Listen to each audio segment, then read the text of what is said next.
Merong pipita na nakuha sa dila ng ating 1 month old Megget. Napansin natin na hindi na tumutuka, wala nang gana dahil masakit yung dila gawa ng pipita.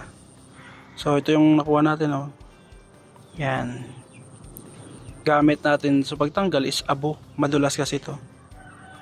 So papakita natin yung dila. Yan. Yan yung dulo niyan, yung pinagtanggalan natin. So dudugo talaga yan, mamamaga.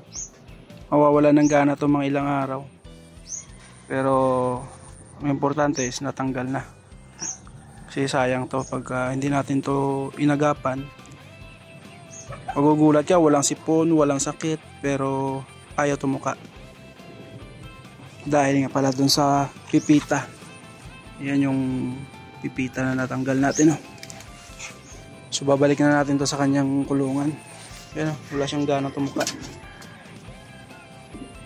Masakit yung kanyang dila. So mamaya tatanggalin ko yan at tubig lang muna to. Papainumin natin tubig na may vitamins.